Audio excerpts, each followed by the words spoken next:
So there's a music artist by the name of Stormzy out there in the UK. Now this brother is originally Ugandan. Want to make sure I put that out there. So he was interviewed by La Repubblica, which is an Italian newspaper, and asking him about the race relations that's going on in the UK right now. So he was asked, was the UK racist? So the brother responded, definitely 100%. He said, racism has gotten worse under Boris Johnson because his comments have emboldened racists.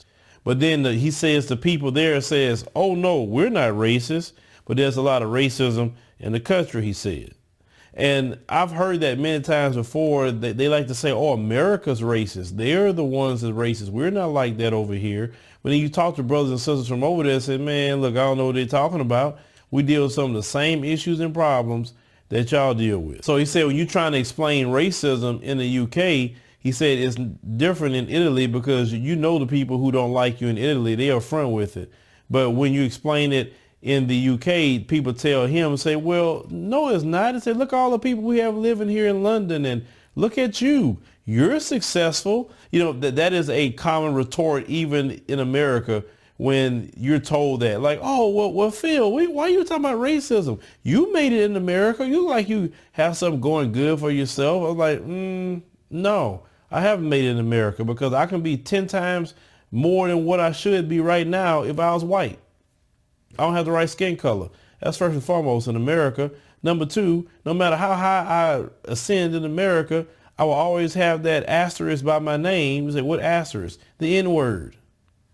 I will never escape that as long as them folks are in control.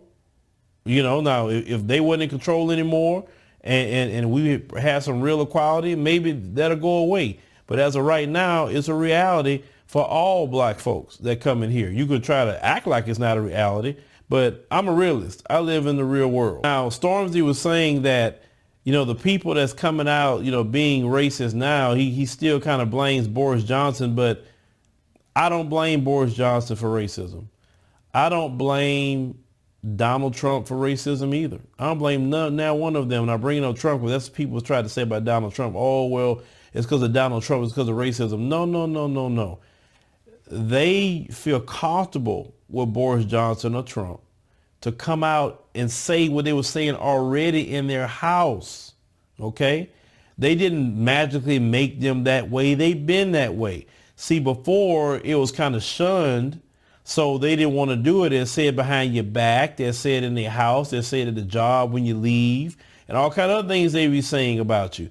Now they feel it's okay to do it again, and they say it to you, and that is good, Stormzy. It's good, brother, because why do you want them to smile in your face and then talk about you behind your back? Don't like you because you're black. No, I like racism up front and center. I can respect that because you're not being fake with me. I can't stand when people are racist and they are smiling in my face and then you turn around and stabbing you in the back. You understand? So that is a better thing for black folks in the UK, to have a Boris Johnson, because it's going to wake all of you up to get together in the UK, unify with the brothers and sisters right there, and understand that you have to stick together as a group. Now, as I always say, we need to push global unification 2020 within the black family, which is, you know, you can always join your brothers and sisters here in America, the continent, and everywhere else. And he says that before people hid their racism, he said, you felt something bad about black people and about Muslims, you had to shut up. He said, now these people have confidence to come out in public and say everything. He said, this is scary to me. That scares the ish out of me. And that is the issue with a lot of black folks here in America too. You're scared. A lot of you are afraid of that. At least he admits it. But a lot of you are afraid. Me, I love it. I'm like, yes, please be upfront so we can call you out, so we can show you and show the community why we need to unify as a community.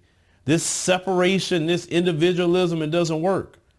Because one thing, racism, white supremacy is together against us, that's for sure, and it's shown in action.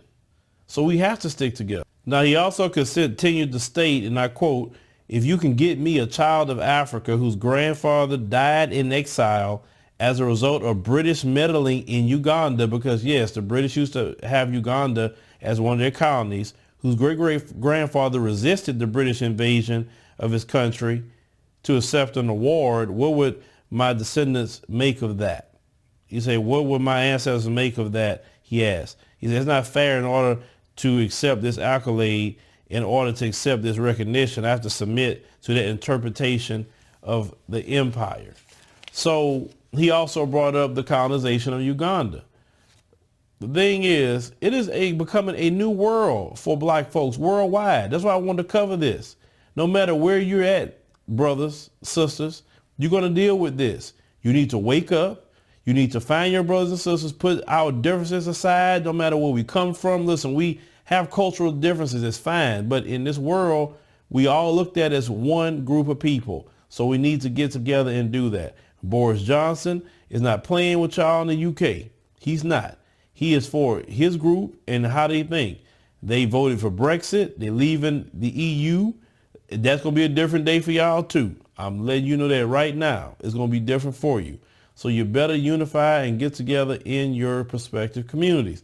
Now, you also, if you have made some headway in the UK and you want to return back to the continent, which I support returning back to the continent, especially if that is the places where you come from. You say, this brother say he come from Uganda. That's where his people come from. I know he's probably a UK citizen, but it's good to go back to Uganda, help out Uganda, help it develop. You know, they can definitely use you to do so. I mean, all of you who are in the UK, you left a lot of African nations. If you made it, return back to your nations and help those nations build up, because you know good and well, you know, Africa is definitely going to be the future. A lot of people are going to be in there. You need to go and get land and set up business and do everything. They already trying to scramble for Africa right now. I mean, it's a lot of people throughout the diaspora. You in all these different countries and you don't want to return, some of you, or you don't want to help out. No, you need to go back to your countries and help build. That's what you need to do. I mean, us in America, when we go to the continent, we have to pick a place where we feel our heart lands us. At least you guys know the countries that your grandparents came through. At least that much. So go and build back on the continent. But leave me a comment, let me know what you think about the situation with this brother Stormzy. Like I said, I respect that he said he's scared, because a lot of black folks don't admit to being afraid. So that is a good thing that he admitted that.